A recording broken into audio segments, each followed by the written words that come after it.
Hi there, I'm Ian from Focusrite Novation. I'm going to give you a video walkthrough of our new DJ controller, Twitch,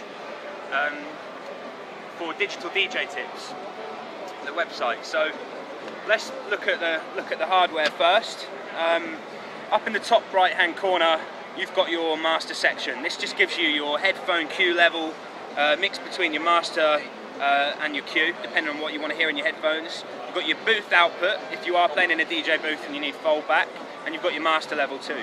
Then moving down, we've got a scroll wheel, which allows us to scroll up and down our tracks. We can navigate backwards and forwards between all the crates and different folder search paths. And we've got a view toggle button and an area button. Then we've got a load A and B, and that applies to the track that you want to load to either deck A or deck B. So if you look at the screen for a second, what I'm going to do is just show you the area button. This toggles through 5 different areas of the ITCH software. Then you've got the view button, which toggles through the various different views that are available in ITCH. And then we've got the scroll wheel, which allows us to scroll our tracks and load to either deck A or deck B. So I'm going to scroll one down, and then I'm just going to load a different track to deck B. Then if we come back over to the controller, what we've got is we've got a pitch wheel, which acts like the pitch just on a turntable.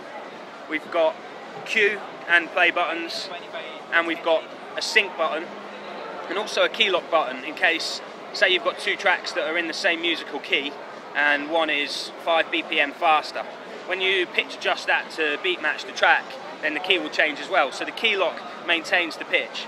ITCH are great at doing this because it's obviously ITCH come from Serato, who also come from making pitch and time, which was a plugin designed to do exactly that. You know, increase and decrease the tempo without affecting the pitch. So just to continue talking about this section here, we've got the beat grid section. So it's all your auto loops and loop rolls are really quite dependent on the beat grid on the tracks, and that's what keeps them in sync. And with Twitch, we've made it really, really easy to set, clear, and adjust your beat grids. So then there's a shift mode as a modifier, as certain buttons have 2 functions. Now, I want to draw your attention to swipe and drop. There's only 2 buttons here, but there's actually 2 modes on each. So in swipe mode, you can use the ribbon strip to either push or pull the deck, and also when in playback you can use it just to nudge. You see how that's much finer control. So instead of actually doing that, it's actually, well, it's going to do that when it's stopped, but if I'm playing it, that's just going to nudge the track, just like nudging a record or holding it. Then you've got drop mode, so this is just like needle drop. So then the actual touch strip becomes, you can imagine the waveform of the track being on there. So if we want to go to halfway through the track, we can press that, and then if you look at the screen, we're halfway through the track. So if you keep looking at the screen now, I'm going to take you back to the beginning, touching the far left hand side of the touch strip, and then you can see obviously that's taken us back to the beginning. The other mode on the drop button is fast forward and rewind. So you're in the centre, you're hardly moving, and then as I move right,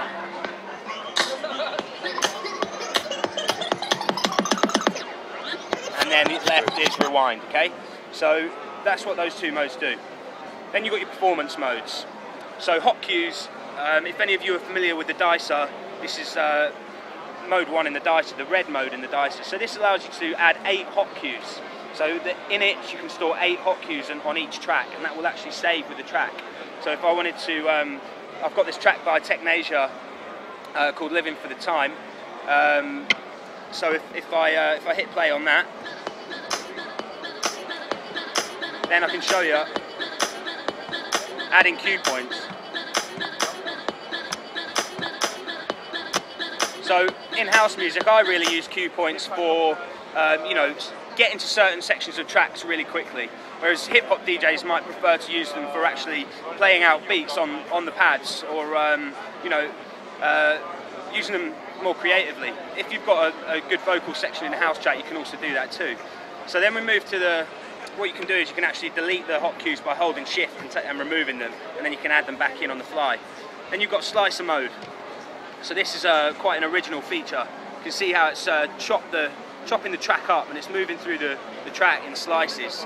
And then if we press slicer again, notice that the slices have gone green, and as opposed to red, and then instead of moving through the track, it's actually looping around a certain section. So then what I can do is I can actually trigger sections of that track, but maintain, you know, the time of the track. So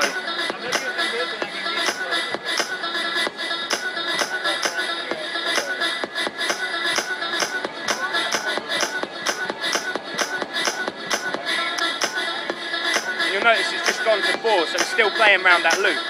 Okay, so hopefully we'll see that in a bit more action in just a minute. Then you've got auto loops. So auto loops you turn on and off. So there we've got a 2-bar loop rolling round. Now, say we wanted to get to a more musical section of the track as opposed to just the intro beat. We go to drop mode, go to halfway through the track. There we've got a few chords. What I want to try and do is find maybe a bit more of a breakdown. So I'm just searching at the moment. Let's just use that bit for time's sake. So if I want to turn on a loop there we've got a loop. And if that part of the track I really liked and it mixed really well into another track, what I could then do is press auto loop again, and now auto loop flashes. And now I can save that loop to one of 8 pads. So you can save up to 8 loops in a track. So you press that and it's just dimly lit. And that means that we can then recall that at any point, and that's also saved in the track just like the hot cues are. Okay? And then we've got the famous loop roll, which again is just like the dicer. So we've got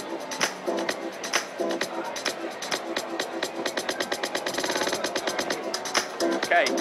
So let's move over to the main mixer section here. A lot of it's self-explanatory. You've got your trims, your EQs, 3-band EQ, your faders, your LEDs and your crossfader. You've got your cue lights here, which you can select and are automatically switched on when you load a track to a deck. If you do like to hear both the cue track and the master track, all you need to do is hold that one and then press that one, and they'll both come on together. Then underneath that you've got deck effects. So these are effects specific to deck A and to deck B. So if you look at the itch screen, in itch you actually can toggle through high pass filter, low pass filter, phaser, repeater, echo, delay, flanger, and then we're back to the beginning. And this is actually a dual function knob, so you can turn it to you know, play with the parameters of the different effects, and you press it in to select between them. Then when you want the effect, you turn it on, and then the fader actually acts as the send for the effect. So if we want to hear that effect now, the volume will stay as it is, and we can pull the fader in, and there we've got the high pass filter. So if I move to the low pass filter, and I'll show you again, I'll pull the fader down, and there's the low pass filter going on there. So back in, just going to go through a couple more effects. The phaser, really nice fader action as well, you know, you can hit them straight back up to the top, really nice resistance on them. So now we can move over to the left side. Obviously deck A is a mirror of the features that we looked at in deck B. But what we've got in the top left hand corner is the master effects. So the master effect, if you, just going to turn that track down slightly. If you look back at the screen now, the master effects are actually in the centre above the 2 rotating decks. So with the master effects, we can use an effect select to scroll through, and you get a few different ones like tremolo, reverser and breaker, all really cool effects that Serato have implemented into itch. Then we've got the depth of the effect. We've also got the modulation. This will again affect the different parameters of that effect. You've got beats which will sync the effect to your beat grid, and you can apply that to either deck A or deck B or both. So you know, you've got a whole real arsenal of effects, whether it's on a specific deck or whether it's on both or the master channel. Just not to forget about a few of the things here.